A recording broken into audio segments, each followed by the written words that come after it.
Well, we started out, we decided we would go to see Notary Hotchkiss.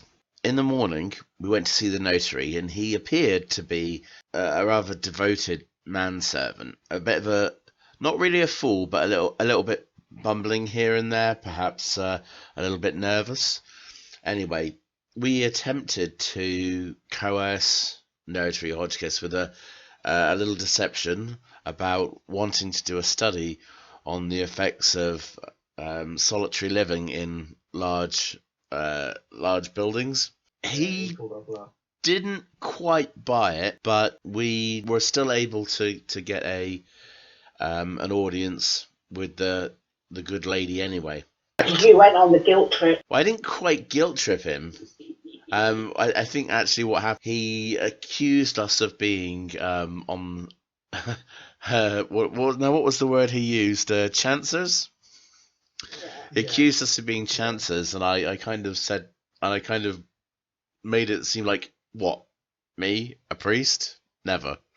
So, anyway, he agreed to try and secure us an audience. We returned back to our bed and board, or bed and breakfast, around about 4 in the afternoon, I think it might have been. The young boy from the furriers came, and he gave us a missive saying that we could go and see Miss Alpha Clynt at the asylum. We made our way there later, and we were met by a quite imposing building with large iron gates. When we went in, there was a large orderly. He seemed like he was going to, well, he looked like he had daggers for Scott. A man that had seen perhaps a lot in his time, maybe too much.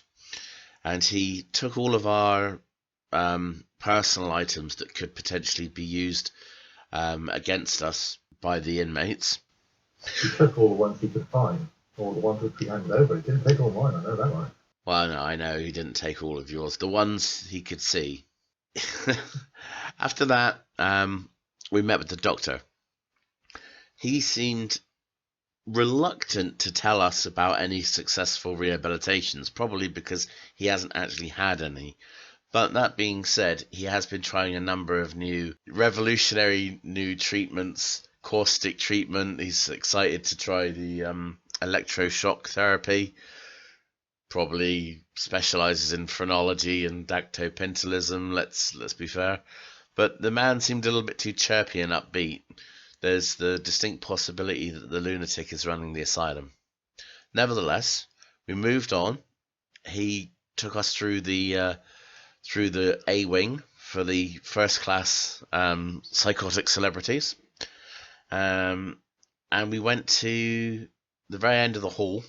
And it was a horrific place, the sound of screaming and sobbing and cackling, and it was all very, very difficult to deal with. When we finally got to Linnea's room, there was this black frost around the doors. It was more of like a chilling of the soul as opposed to physically cold.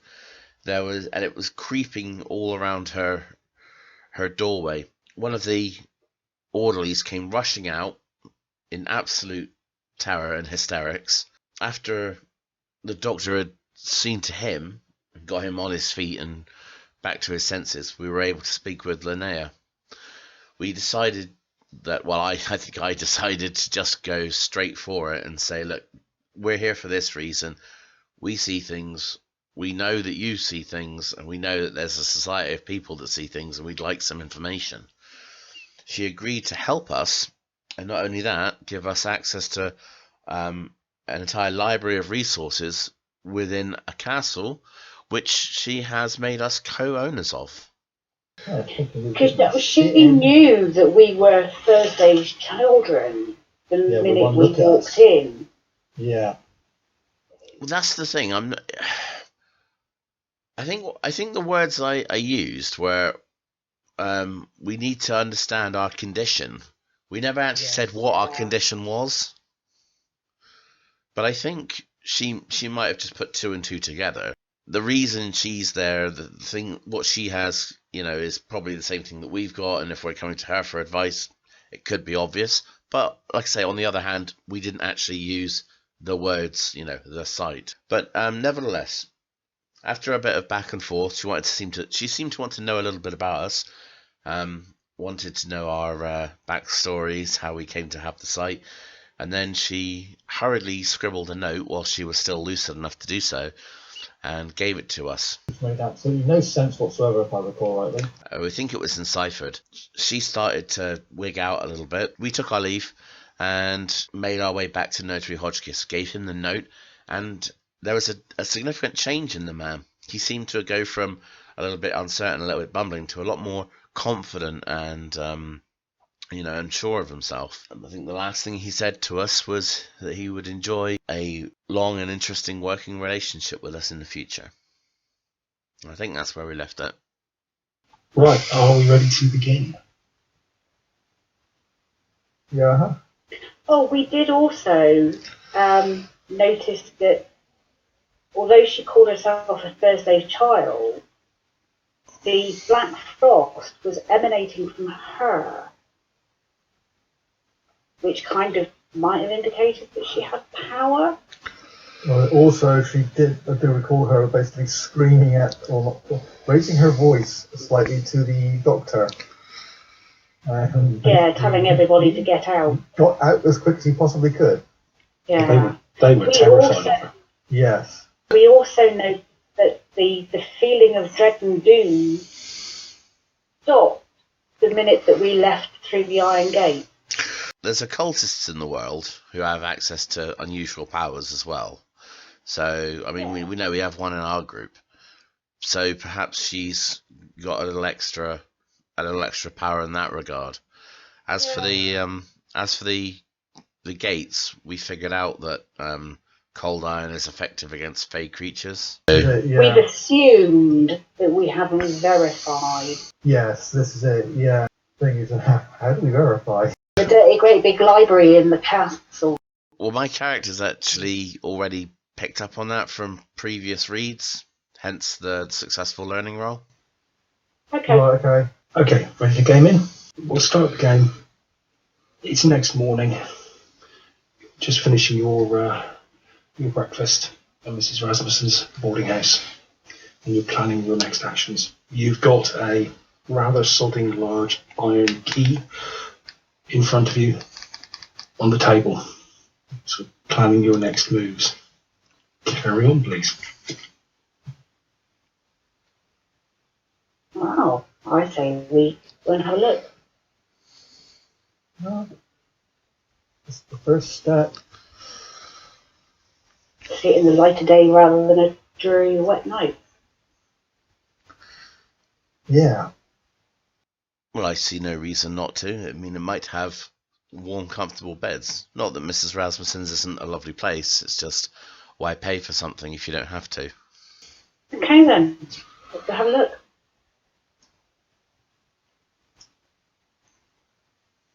You Crack crack on. It's at that turning of the seasons. It's not a particularly pleasantly warm or nice day out there. That sleep that's been, that sort of like drizzly sleep that's been sort of plaguing you since you've been in Uppsala is getting that harder edge now. It's turning more to, in places, to almost a hard hail. And you think before long, you're going to be hit with snow. You can just see it. Yeah. The weather's just, that the seasons are definitely turning on you.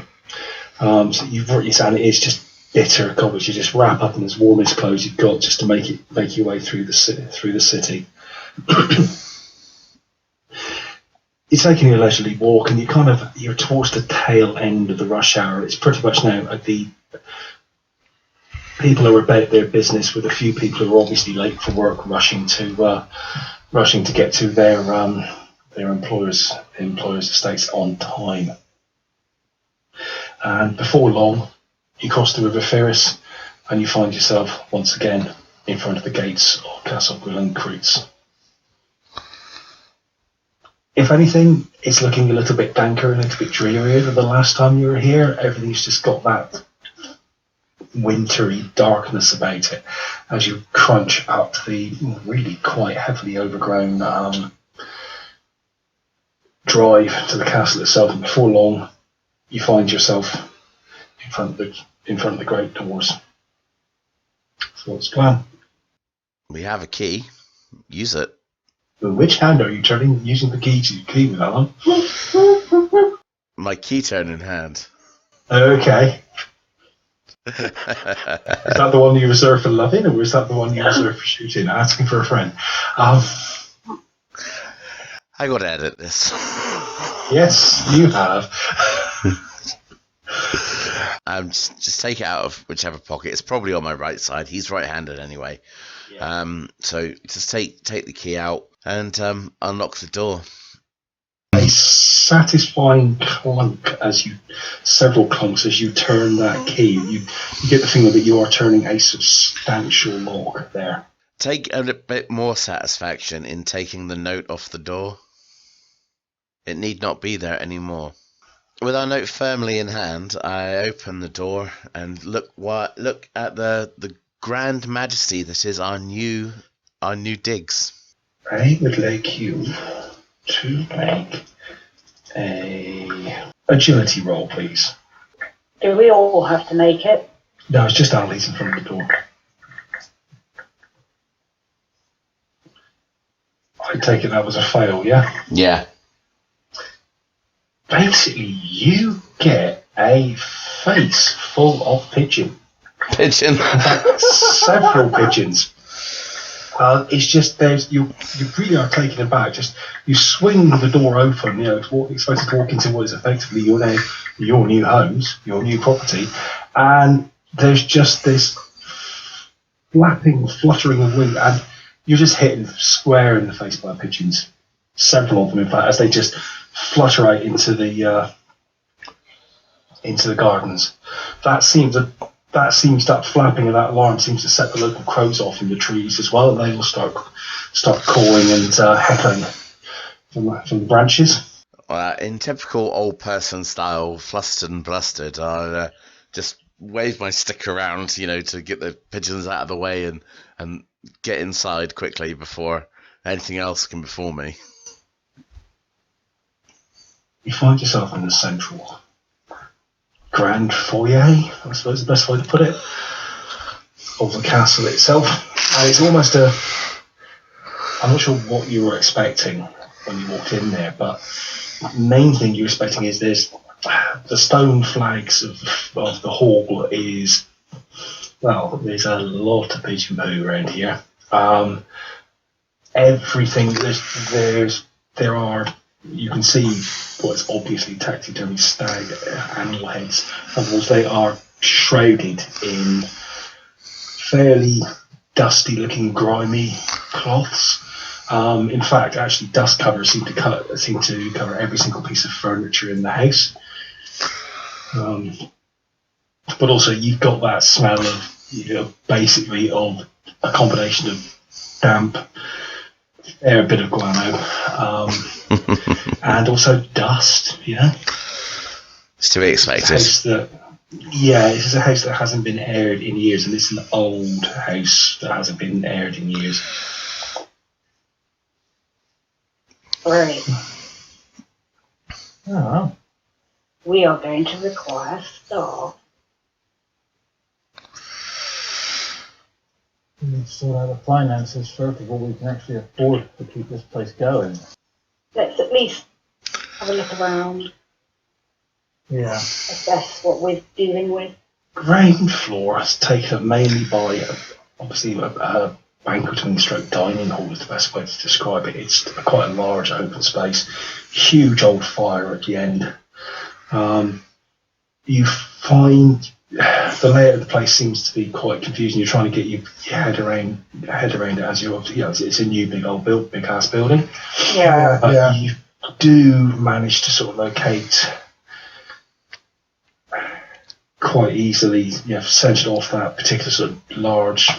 Basically, you can almost hold a ball, something like a ballroom is the best way. That's what I was looking for, a ballroom. Centered off that, you do find sort of quite a large dining room, There are, from the dining room, there are accesses to the kitchens.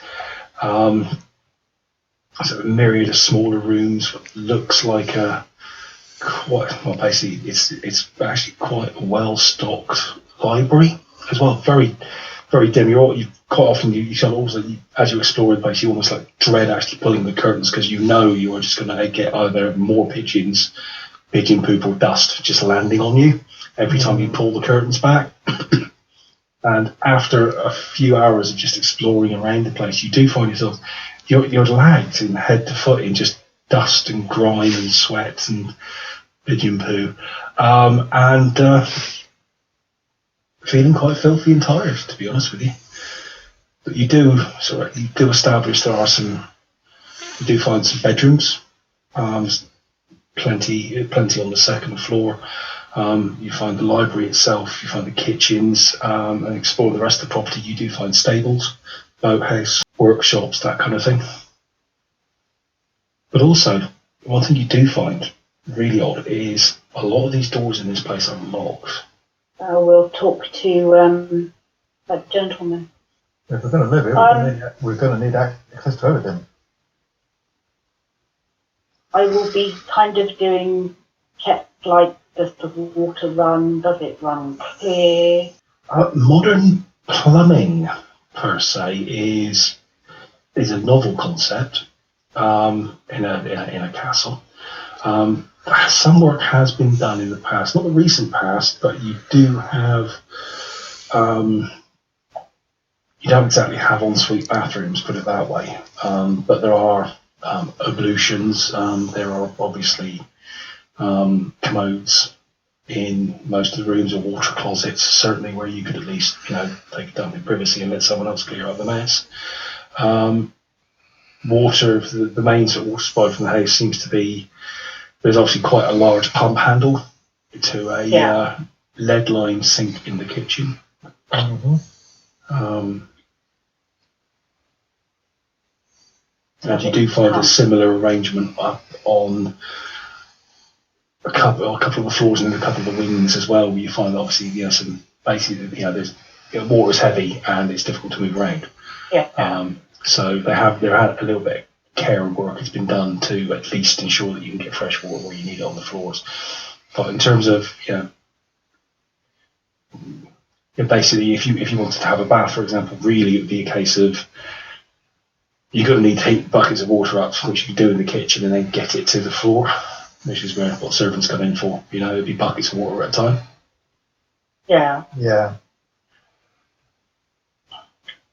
Which, to be fair, is pretty I'm just kind of checking that the pump's flow, and it's flowing not foul water.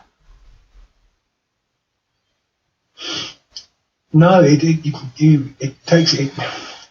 The pumps, squeaks and screams. Obviously, it hadn't been used for a while. Yeah. But you give it after 8, 9, 10 pumps to the handle, the water runs clear. That's a good start, at least, because we're going to need a lot of water.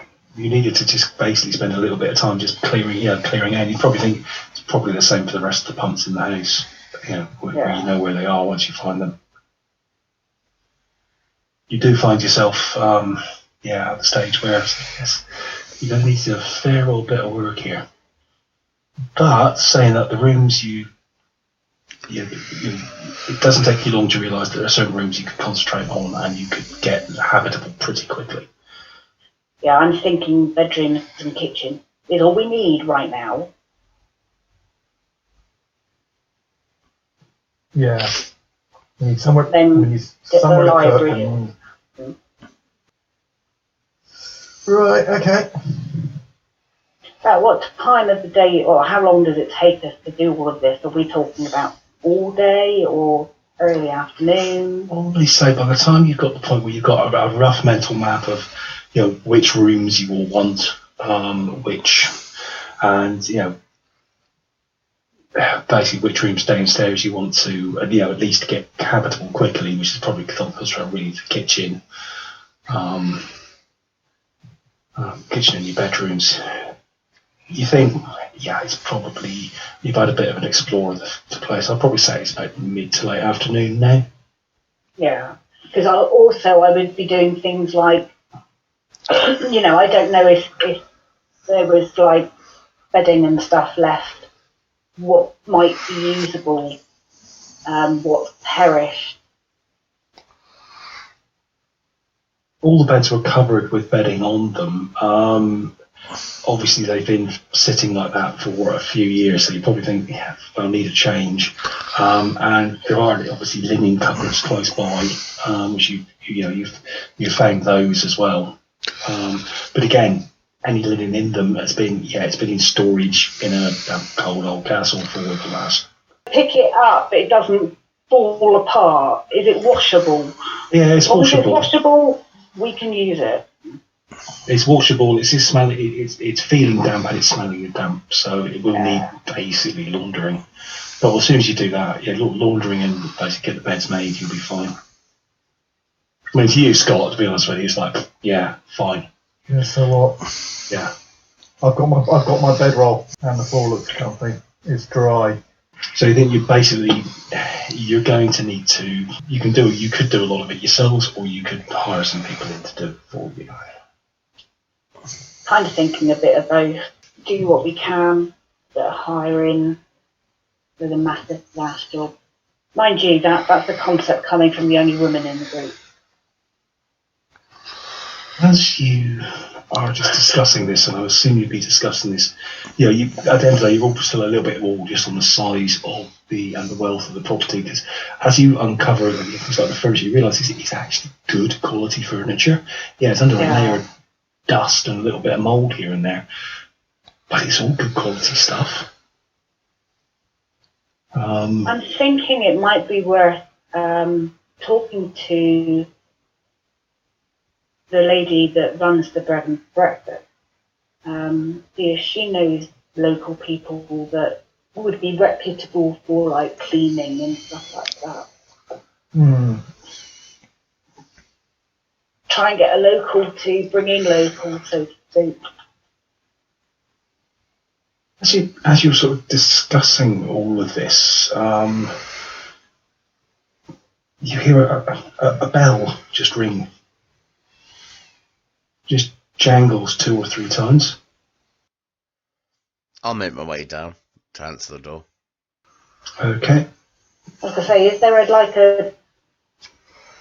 in the old places you've got like a big plaque with lots of bells on, so that you can call attention from different rooms? In the kitchens, yes. Yeah, there would be. Because kitchen's the heart of the house. So every big house is the kitchen, and pretty much you'd have like a butler's room, which would probably have most of it, or there would be an area within that kitchen butler, that downstairs area that would have the bell, the bell pulls on. Yeah. And you realise that it is actually one of the bells that are ringing. That's ringing from that board of bells, and it's little brass plaque saying front door on it. Oh, you said the good padre was the pastor was going across, yeah? That's right. I'm expecting a call from the police any moment. Make your way through the house, and you're still a little bit unfamiliar yourself because the size of this place is still quite daunting. You make your way through and basically open the door, and you're a little bit blinded because just the light outside is considerably brighter than the light inside, and it resolves from the shape of just at the silhouette to the silhouette of the man to a gentleman who's probably about 6'2", 6'3", slightly stooped, moustache that comes right down, that goes up almost into pork chop type sideburns. He takes his hat and he goes, would you be the new owners of the property? Well, yes, indeed I would. My name is Pastor Henriksen. Pastor, let me introduce myself. My name is Algo Frisk. I grew up here in the castle. My father was the steward, and his father before him, and his father before him. My family has a long connection to the castle here. I've been advised that you've recently taken over the ownership of the castle, and well, I'd like to offer my services. Part ownership.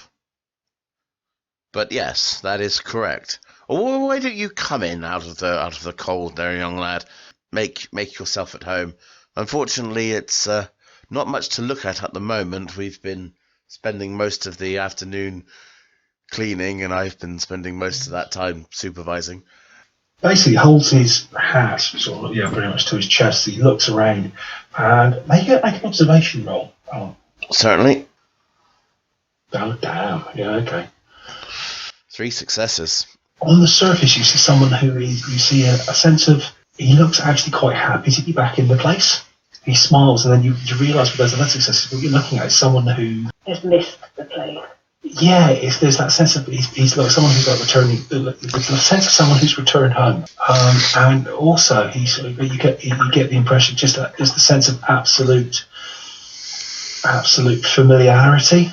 He looks at the look of when he looks at the floor and sees just the amount of pigeon poo. You see that almost that wounded pride as well. He goes, "Oh dear, this won't do." I did endeavour to make sure the place was sealed up properly when Miss Linella dispensed with my services. It was one of the saddest days of my life. But at least the place hasn't gone too bad. And well, I imagine that in its finer days, it would have been quite the sight. But we do intend to bring it back to at least something like what it may have been. But that's enough rambling. Come through to the kitchen. I and my fellow companions are just having a little bit of a tidy. Perhaps you could meet the other co-owners.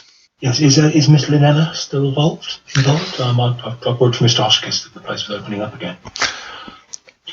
Stop walking and then turn to him so that he can see that I'm being very serious. Miss Linella, unfortunately, seems to be having a very difficult time at the moment. She's rather convinced that there are certain forces working against her. The poor lady is sometimes indisposed. Make another observation roll, Al. Does he get bonuses with all the other successes that he got? Got 2, he's got enough there anyway. What you get is you see genuine concern for Miss, when you mention Linella of Clynt, but you also get the look of someone who is fully. You can just see that in him. There is concern combined with a really knowing look. But of course, everything she says, I fully believe, and just give him a knowing look. He nods and actually almost kind of leads you through to the kitchen. He's not walking beside you, he's kind of walking slightly in front of you. He knows exactly where he's going. But that's good, because it means he's legitimate. And with those extra successes, I think that's the key piece you get, that this guy is actually legit. He knows this place like the back of his hand. When we enter into the kitchen and see everyone, it's like, good news, friends. We have a visitor. Right. Okay. He stands again, just on the threshold of the door. And there's, my name is Algo Frisk. I was the steward of this castle before it closed. It's my sad duty to actually mothball the place and prepare it for, well, as you see it now. I've been advised of the new owners, and if you accept my service, I will like to offer my service as the steward once again. Looks like you could do with a bit of work.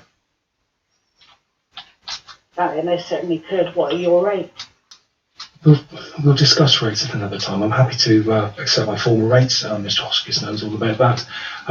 However, at the moment, I'll happily sort of accept bed and board, and once we get the place up and running and everything established, I'm sure we will come to an accommodation. Things have been hard since I've been away from the place. Sounds like a fair exchange. That's right. Well, the first order of business, we've got let's see if this range still works. I stored some tea somewhere, and he reaches into reaches around into a cupboard and just almost puts his hand straight on a large urn of tea that he just brings out and instantly starts dishing out. Goes, this would probably be okay, it's dried good. And as he just starts fussing around the place and getting... You can see there's absolute familiarity with everything in this room. It's like he hadn't left. Yeah. And before much longer, you guys have basically been sat down. You've got a warm cup of tea in front of you. With some sugar just chipped off a fairly good sugar loaf to sweeten it. I guess we need to get some supplies in. I'm sure we could get a few more staff here and there. That would be good. And you can see him start making plans. He goes, what about your rooms? Have you chosen your rooms yet? Yeah. We've looked around the place, but, I mean, first things first, we've got to get it livable. Then we can take a look at heading down once we're... Well, if you give me a few days, I'm sure I can get the old place up and at least habitable. A little bit of hard grafting here and there, and then you should be able to move in if that's acceptable. Well, we're going to be here. We're going to be living in what's being done. It's hardly seemly that the castle owners are, cleaning it. It's just not done. This place needs work. Many hands make light work. The more we get it done, the better. But too many cooks spoil the broth. Let's not put the man down before he's had a chance to say his piece. We ain't putting him down. We're grateful for his aid. The guy knows the place, which is even better. He probably will understand where he can actually get some of the old staff back. I'm curious, Mr. Frisk. Did you receive some missive or something from Mr. Hodgkiss alerting you to the recent reopening of the castle? I have. I was informed that the castle is reopening. I felt it proper to assume my former position, and that of my father and my father's father. The Frisks go back a long way with the castle, back probably to the days of Linnaeus. Anyway, right, let's get to work. And you can see he's like a little whirlwind of activity. The coat goes off, it's hung up on the hook, which has probably always been his hook in the kitchen. The hat was almost just dropped on it with a casuality of familiarity. And the man just rolls up his sleeves and gets on with it. And starts tidying the place around you. He simply concentrates on the kitchen first, and before much longer there is a little bit of light and a little bit of warmth in the old place straight away. And you think, as things move, give it a few days, the old place will be up to... Yeah, I know exactly where it is when I put my arm out. Okay, that's the housekeeping thing, and hopefully that represents a period of time passing, where you basically get your feet under the door and get yourselves settled in to the castle itself. So, say a matter of weeks pass in-game. If a matter of weeks have passed, would it be suitable then to upgrade our characters? If you've got experience you wish to spend, then this now would be a good time to spend it. Alright, then in that case I'll spend some. Right. Are we ready, folks? Oh, yes. Yes.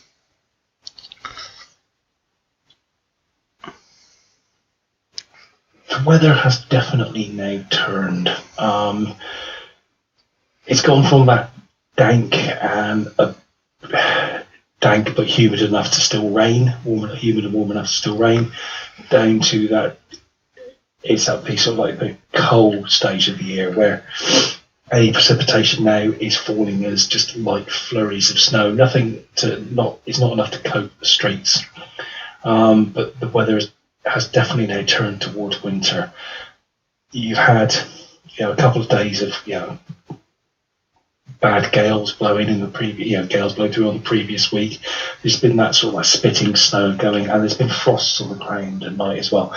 The weather in the north has definitely turned towards winter.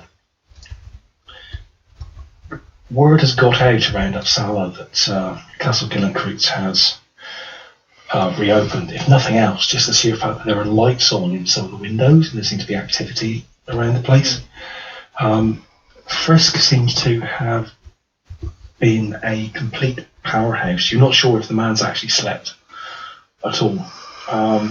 But there's... Yeah, the place is coming back to life. All the rooms you're currently using, they are clean. The fires are lit. The fires are maintained. The place, actually, as much as a huge ass old castle can be, is actually quite cosy. That smell of damp in the lived-in areas is receding as the fire, as the fires do their work. Yeah. Warm up the walls and the place will dry out. Yeah, that's it. Your room, you've basically left Mrs. Rasmussen's now and taken up residence fully in your rooms, and you kind of like settled in a little bit now. The beds are actually quite comfortable. Algo has been putting warming pans in them day and night just to get any hint of damp out of the mattresses. And it's quite nice just to snuggle down in a freshly made bed with a freshly made warm bed at night. And you're thinking, actually, in some respects, for several of you, this is the best life you've had in a long time.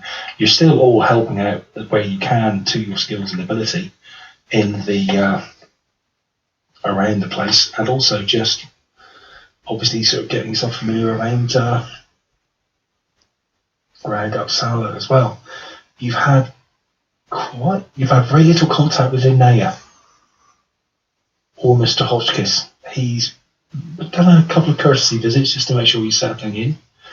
Basically to check on the intimate, and also just check in with Algo, really, who they seem, they are familiar with each other. They seem to almost talk as old friends in many respects. Yeah. But you guys settle in. You do find yourself like almost beginning to call this, if not quite home yet, certainly home base. One of the things you do find as you're going around the place, it was just there in the library. Just quite ornate, decorated bronze plaque just on the walls. It was covered over. It was one of the things that one of the first things Frisk uncovered, to be fair. It's the creed of the society. Ooh. It's just there. It's just on like an A3 bronze plaque just on the wall, nicely framed, just above the fire. It says the following: I solemnly swear not to be corrupted, bloodied or weakened by the spawn of the underworld. I swear not to let my mind be muddled, clear of eye, keen of thought, pure of deed.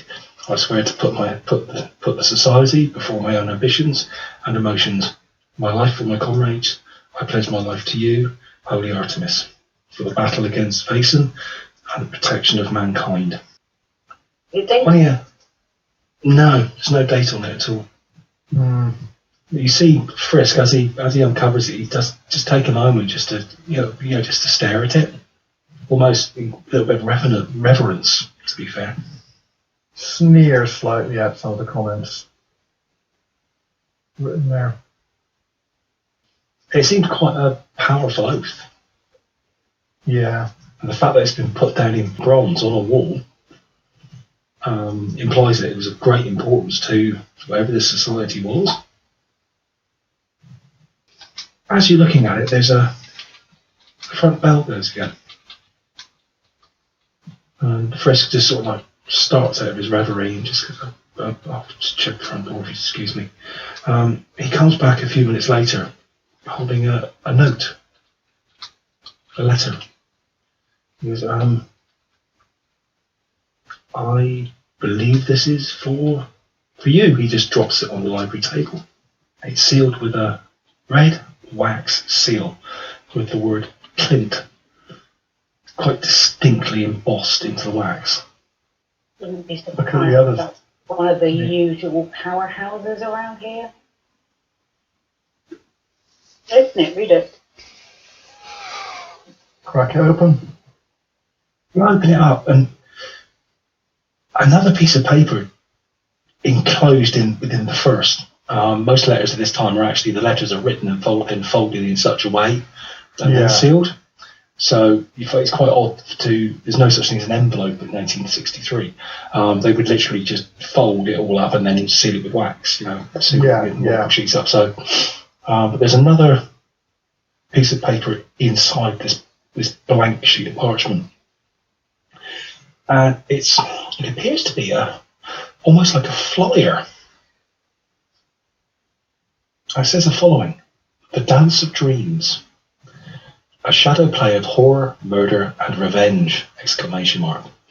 Let yourself be enraptured and terrified by the shadow theatre with clockwork as amazing as that of the master's construction on the continents. Watch as evil smiles, good people go to their doom, and spirits come to life. Follow Oscar Hewitt's encounter with the Black One, his struggle, and finally the betrayal which claimed his life. Hear the tunes of enchanted flutes that send souls dancing to hell. The show will premiere shortly at the Witch Cat Inn, not for the faint of heart." That is quite a crudely, you realise, actually handwritten flyer. Okay. You can see it's definitely been someone that has taken the time to write it by hand, but also in such a way to make it look, It's well done. It's well done, and you get the impression they've probably written this hundreds of times as well. Right, okay. And below it, in a separate hand, different ink, just a simple phrase: "Meet me tomorrow at the Witch Cat's Inn, Olas Clynt." Look at our butler. Who is this? Make an observation roll, Becky. You get 2 successes. Basically, I'll go first. Looks at you, he goes, "I do not know the Clynt fellow. Maybe it's something you can research, but what you pick up from your successes, he's holding something back. You're not quite sure what. It's quite well hidden, but he seems to be there's a lie of admission there. But also, second is there's just a slight glance at bookshelves around you, and then he quite hastily beats a retreat." Were there any bookshelves in particular that his eyes shot at? No, he look with the whole, I don't know, maybe you'll have to research it, man. He just looks basically like, well, you are in a freaking library. Is that kind of look? Yeah. Oh well. Having a brow. What kind of titles are we looking at? This is, stepping away from characters a bit, this is the research, the journey phase, the preparation phase before you go into a mystery. Okay? So during this phase you can do a little bit of research, pick up a few clues perhaps, get the right rolls, and you can also prepare for the journey from your headquarters. And by prepare I mean you might be able, basically within your preparations, you may be then able to create some what are called advantages, which give you a 2 dice bonus once during the mystery. So, a classic example is if you've got a military type, he may spend, whilst the others are off, doing the bookworming stuff, he may actually do some target practice with his pistol, at which point to say, well, I've been rehearsing, I've been practicing with my gun, I'll take my advantage of 2 points during the adventure. It's whatever, you do things in order to give you to build those advantages into your character, so you've got that bonus when you start we got bonus once during the mystery. Okay? Right. If it applies. Okay. Also, at this point, you can sort of prepare and use your resources to get equipment as well. Well, there's 2 names that we could possibly research. There might be some documentation on the festival if it's all well known, Yeah. If it's a play adaptation of something, then chances are that it's quite well known, or it would have at least been in print. So there's no reason not to at least check our library for this Oscar character. Yeah. Yeah. Well, both their surnames. I mean, even if the library is not so current as to know who these people are, we might get an indication just from the surname. Do some looking then. Let's go researching. Spend a little bit of time researching. From the letter, you get the impression that the play will take place tomorrow. The shadow play will take place tomorrow night. And one of the things you do find out is a little bit about shadow plays. You pick up that just in conversation. There are some periodicals. They're all about 4 or 5 years out of date. But you do realise that shadow theatre originated in the Far East, India, and also China as well. It's quite in the 1860s, it's still quite the thing. I mean, there's no TV, No. So anything that can anything that can entertain that isn't just singing, dancing, playing music, or watching actual plays. Yeah. It became very fashionable in the 18th century, but it basically came into Italy and then just spread across Europe. It was very fashionable. You know that certainly around the turn of the century, it got very popular in people in England and in France. They started to experiment in using clockwork mechanisms to move the puppets and add effects, etc.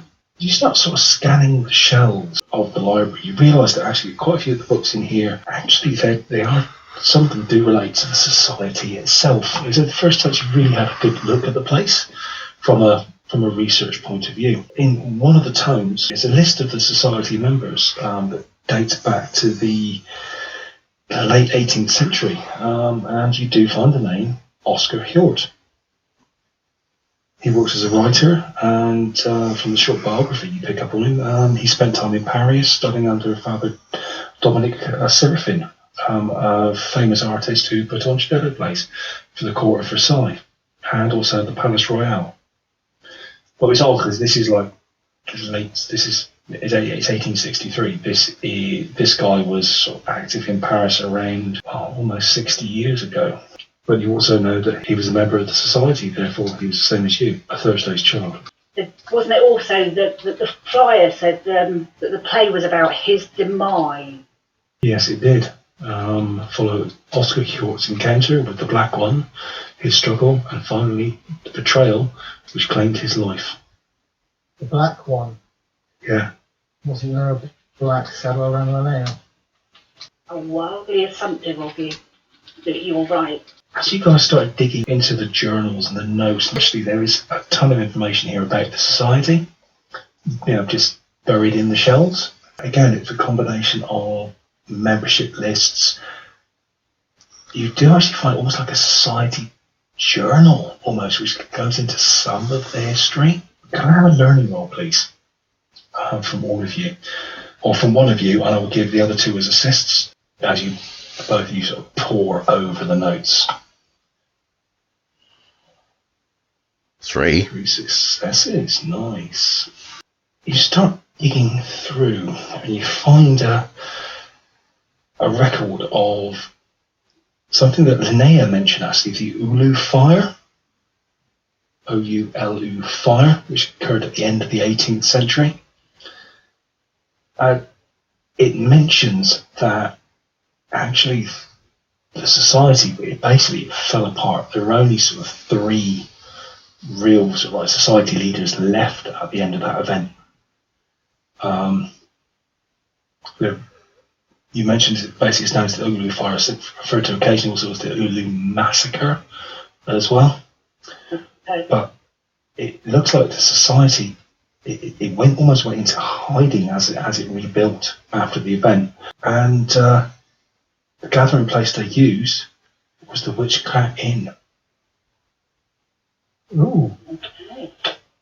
At the time, the inn was actually run by a Thursday's child called Perry Harjula, but he was basically... I would guess to the right people, if we're in this mansion or castle, they know that we're Thursday child, because they are themselves.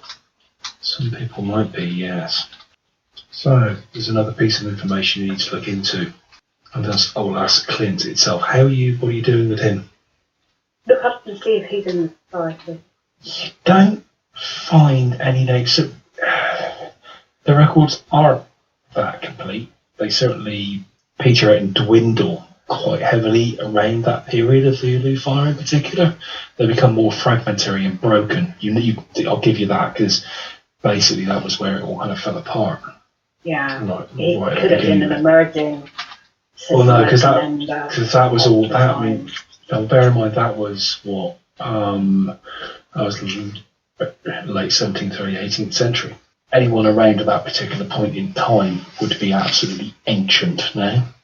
But you don't see the name. Oh, that's Clynt. No, there's no mention of him in the records that you can see. But if the fire was an age ago, that's more or less when the society disbanded, right? Yeah. So that would stand to reason that the records weren't kept after that.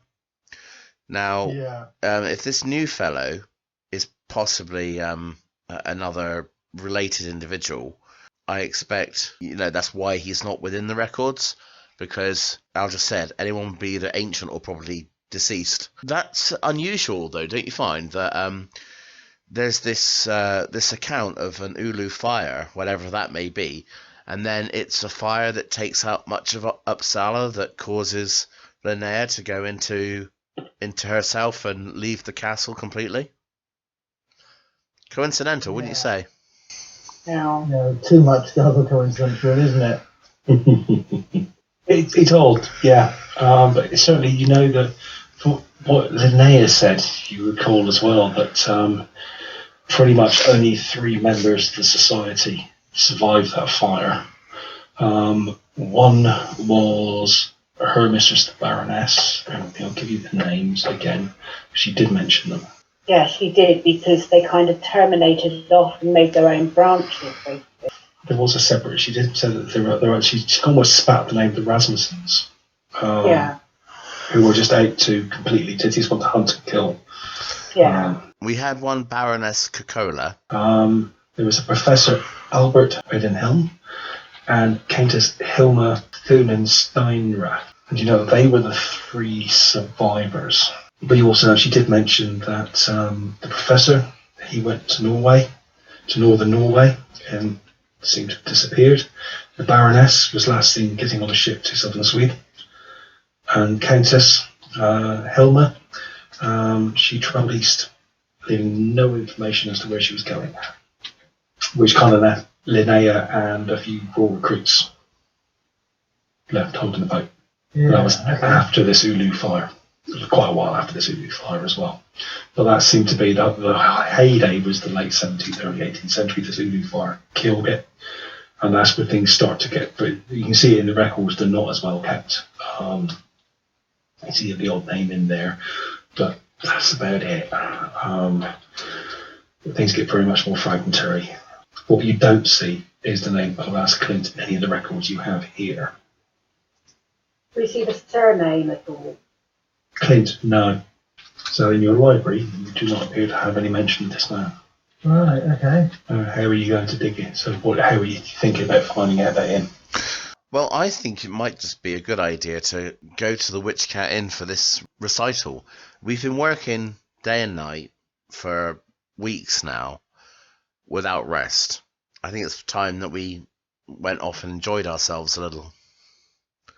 So perhaps the answer will come to us. Listening in on local conversation is always good. Maybe the local constabulary are aware of this individual. Because it's tomorrow night, we could go down to the inn tonight and have a chat with the locals. You might have put on a show here before. He's put on a show here before, he'll be known to at least the bar staff. You spend a couple of hours just sifting through dusty old books and bringing this information together. And Frisk the steward comes in basically carrying a tea of hot chocolate and some simple digestive biscuits from the stores. He sort of sets it down, stokes up the fire, and basically busies himself about. What are you guys doing? Watching Asking the name of the local barman. He looks at you and goes, I'm confused. The Witch Cat Inn, you say? That's it, yes, please. Yeah, do you know the proprietor? Not personally. It's on the. I've heard it's on the south road. So then maybe about at least a good half a day's journey on the road back to Stockholm. Oh, it's quite a way off. Oh, okay. Oh, yes. It's. I've heard of it. I mean, obviously most people use the train these days, but there are coaches that can be arranged to take you there. There's still a regular coach service that plies the road. Often, I believe, heads out towards. There's a town on the edge of Lake Malaran. It's quite popular, I've heard. It's interesting that this letter should turn up on our doorstep, inviting us just out of the blue. Now, the one person we do know who has been giving out correspondence as to the castle reopening is the notary on Cloister Street. Yes. So perhaps he would be one to speak with, because he's quite well in with Linnea's affairs. Perhaps he sent some word. Half a day's travel is quite a ways out to receive an invitation, placed in the middle of, almost in the middle of nowhere. I assume that the tavern, it was the tavern in town, but obviously not. Yeah. Algar goes, there's a map around here somewhere of the mythic, basically of the north. And so quickly, forgive me, Scott, I'm going to try and share the mythic north. Yeah.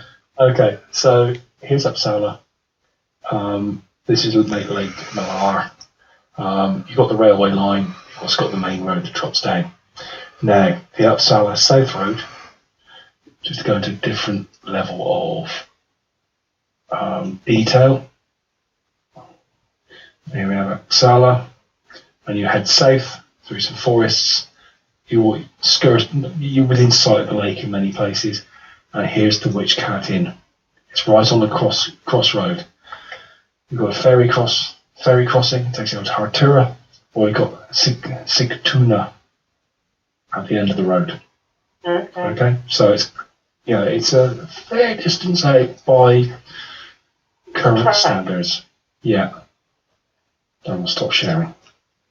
So it is a fair distance away. It's quite remote actually. Obviously it's a coaching inn. It's at the kind of place you would want to put a coaching inn. Good distance away from right on the crossroads between two towns, or a ferry crossing to another region. Would you like me to arrange tickets on the mail coach that's going that way? Yes, please. Gone are the days, unfortunately, when the castle had its own coach and horses, although the stable is still there. But if we could just hopefully as we re-establish, then maybe the budget will stretch to possibly a stable boy and some horses, or possibly even a coachman. That would be nice. A few maids would be useful as well, he says, looking around the place. But at which point he basically says, I'll arrange tickets for you on the coach. Normally sets off some point early morning from Uppsala. I'll find the details for you, if you'll excuse me. You guys going to see Mr. Frisk? Sorry, Mr. Hotchkiss. Yeah. If we're going to be out that day, and that's going to take most of the day, I expect, maybe we could give our boy the day off. He has been working hard. Yeah.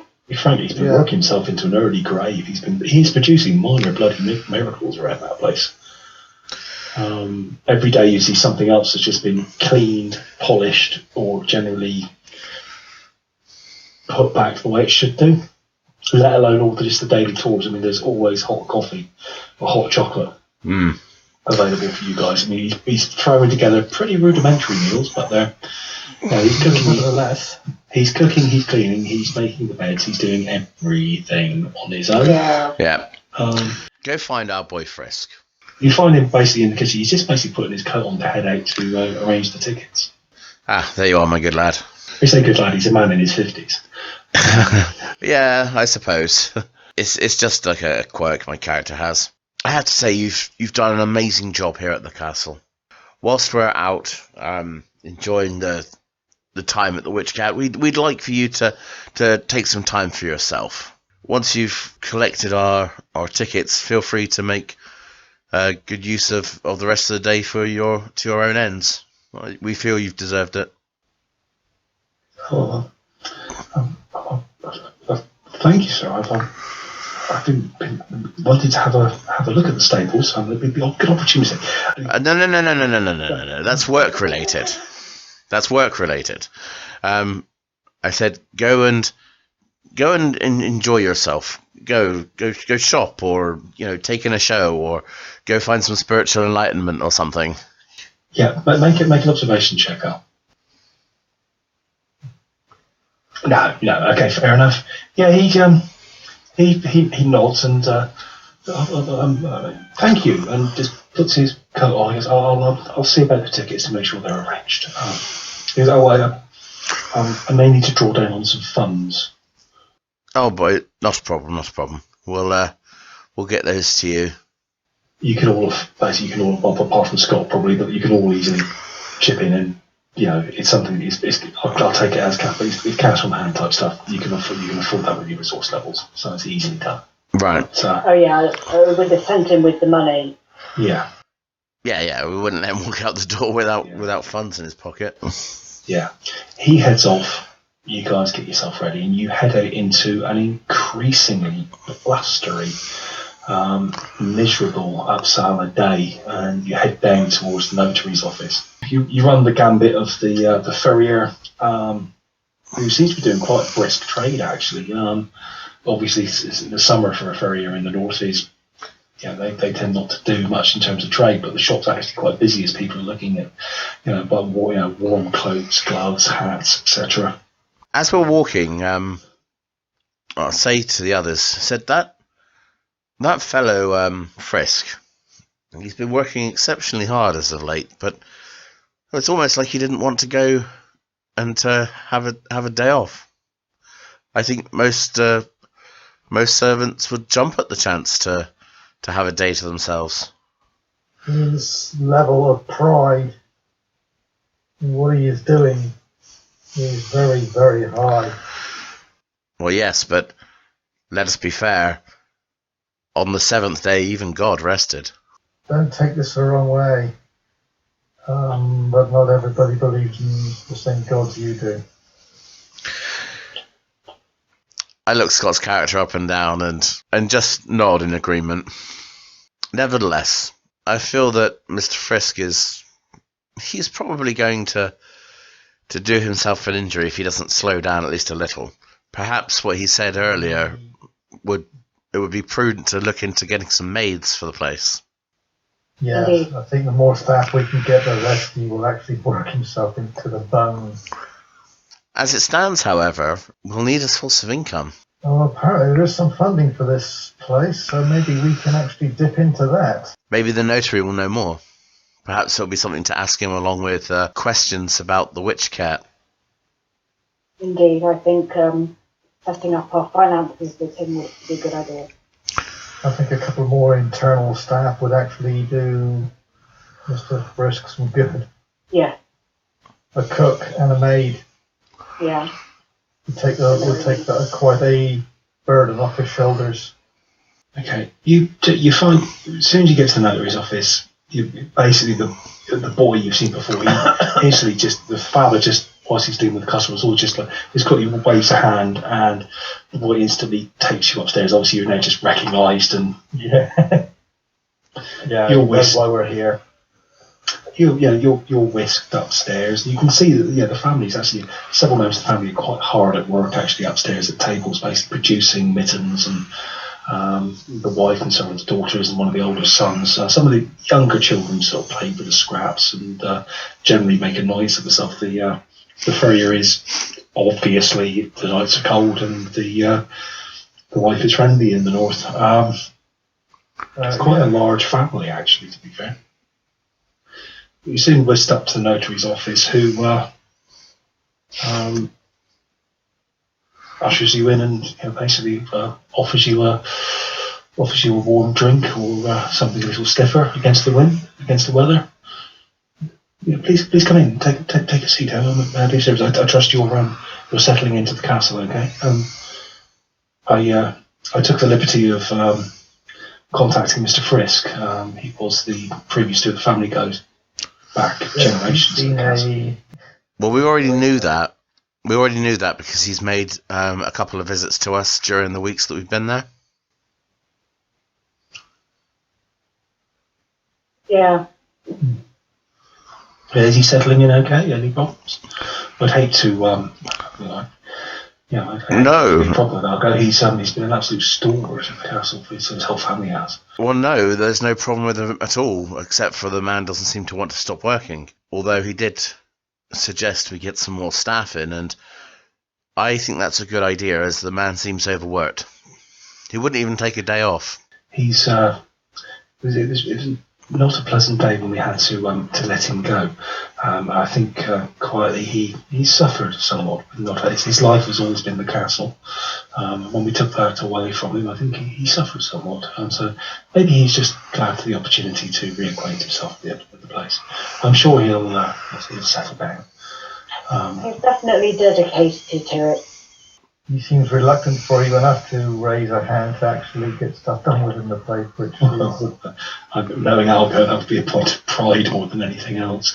Like me as the administrator of the Castle's Trust to arrange a few maidservants, that kind of thing. It would be helpful. It would take a majority of the general chores off his shoulders. Of course, I remember the stores of the castle once having some of the best chefs in the whole of the north. But I don't think we'll be able to stretch. The trust will be able to stretch to that just yet. However, I'll see what I can do. There are a few other things as well. First of all, we were discussing the possibility of securing additional funds for the castle, maybe a stream of revenue to allow more renovation to be done, but we don't really know a lot about that kind of thing. Also, we had some questions about some individuals that perhaps you might be able to shed some light on. Yes, certainly. I'm more than willing to help out. Obviously, I appreciate you're still relative strangers to Uppsala, so... Well, we'd received an unusual letter here.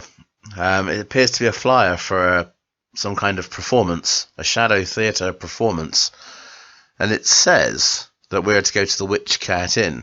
Now, we intend to take in the show, but we're interested in this name at the bottom here. Clynt. Alas, Clynt. Yes, I know of him. He's a resident of Uppsala. What can you tell us about him? Came to you directly, yes? Well, the note certainly did. We found it unusual. We thought that maybe because you directed the good Mr. Frisk to us, because he already had prior connection to the castle, we wondered if this person was related to the castle as well in some way, and if perhaps you had sent a correspondence to him. I am afraid not, no. As you know, I'm quite a cautious man. Algo is obviously absolutely trusted stalwart of the castle, and his family have served the Society of Artemis for generations, as you know. Clint's not known to me. I can only assume that, maybe the opening of the castle has come to the attention of a few individuals. Clynt could be one of those chancellors I mentioned to you some time ago. I know him as a private detective here in the town. He lives in the centre of the town, short distance from here actually. I've seen him on the street several occasions. Made himself quite a name actually, as an expert in cases of the occult. Yet Linnea's never mentioned him, put it that way. The occult, you say? Possibly the last thing I wanted to hear. We should have words with this Clynt at some point, I think. I'm wondering if he's made an assumption that Mistress Linnea has returned to the castle. That's why he sent the invitation, although I'd expected Rinevette to travel all the way down to this Witch Cat Inn. I believe it's safe, quite a distance. Yes, we've already had Mr. Frisk secure tickets for the performance. He did mention that it was about half a day's travel away.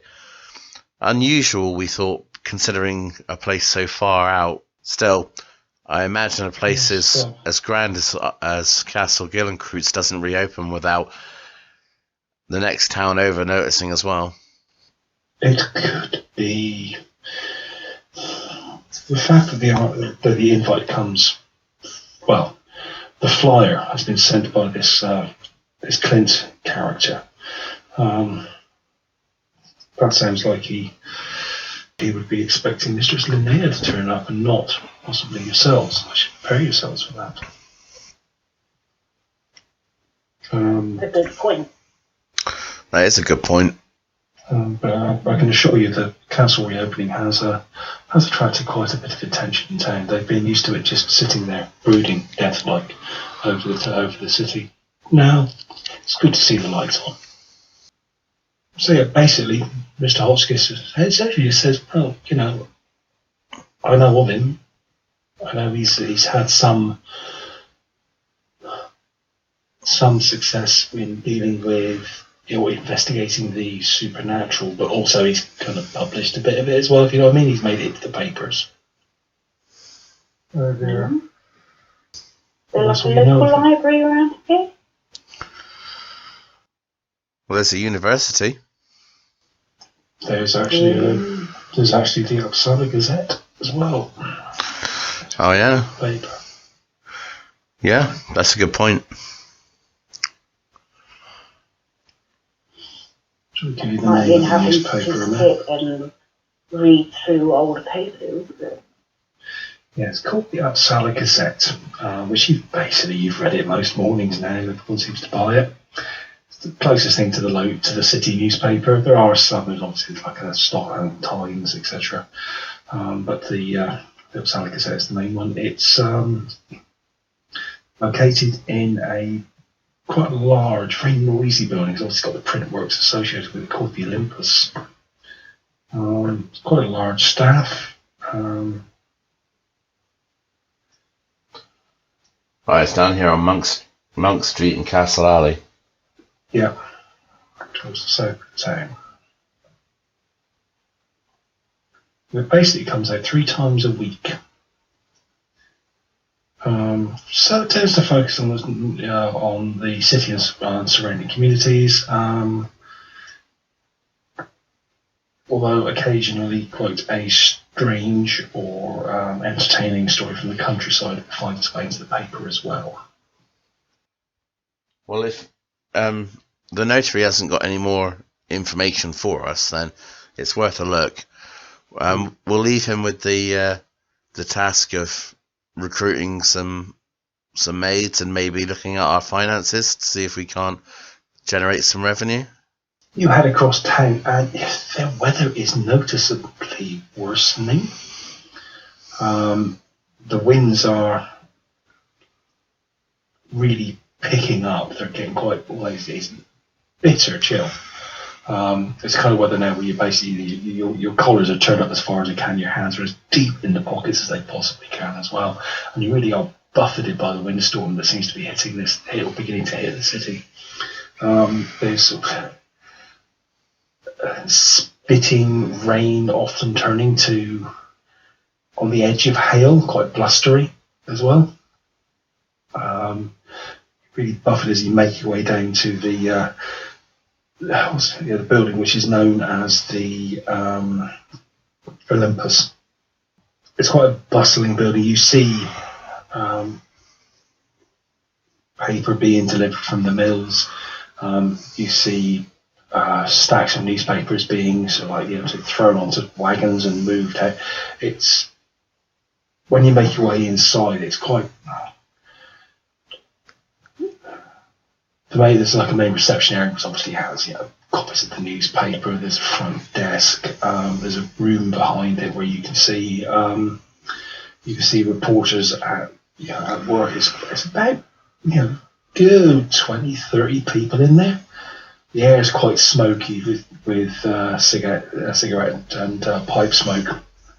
Quite hazy in places. But it's just a level of noise about the place. noise and bustle. What are you guys doing? Find the receptionist and ask if it's possible to look at the archives. Certainly, so we have a copy of every newspaper we've ever produced. Bear with me. I'll just take you to the archivist room. You may be able to help you narrow down your search if you're interested. Oh, thank you, my child. You're taken upstairs, and there's the paper's been going for a good few years, so there are some quite sort of newspaper-sized tomed books in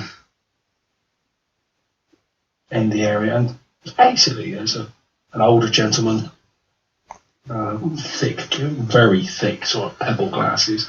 Just goes, "Oh, may I help you?" What time of day is it? Getting on a little bit, to be fair. You're coming up to pretty much, it's about 4:30ish, I would say, so Yeah. you're not going to have a massive amount of time before this guy's going to want to go home. No. The light is now most definitely, almost dark outside. Good afternoon there. We don't intend to keep you long. If you could possibly direct us to a particular edition. We have a name here. I'll ask Clynt. He had an article printed in your fine Gazette. If you could help us locate it, we could be out of your hair. You can see him sort of look, and he actually sort of like rubs his fingers together almost by the side of his head. It's like and he sort of rocks back and forth. Like, yes, definitely. And he just rushes over to like almost like a card index type thing, and you can see him sort of like bustling away, finding cards. He said, "Yes, that would be last year, October last year," he says, and which point he quite animatedly starts talking about his cross-referencing system, which sounds probably fascinating if you were on the same spectrum as him.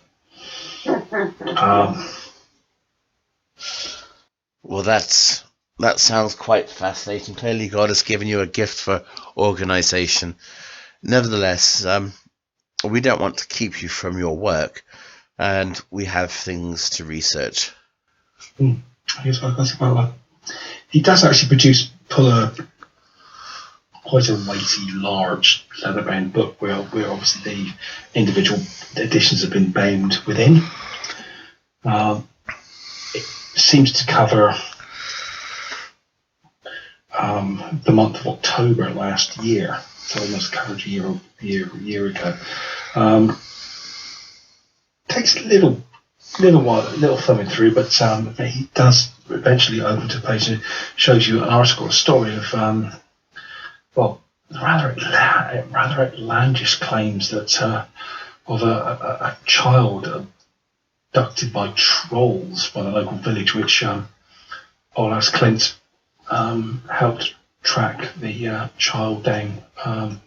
He claimed it wasn't trolls, it was actually gypsies that done the abduction.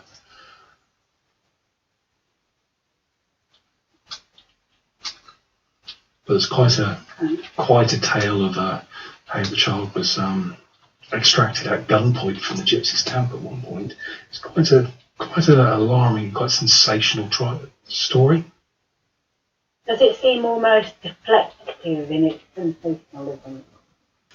Make an investigation roll. No, I didn't make it, Becky, I'm afraid. No successes. Okay. Would you like to push? Go for it.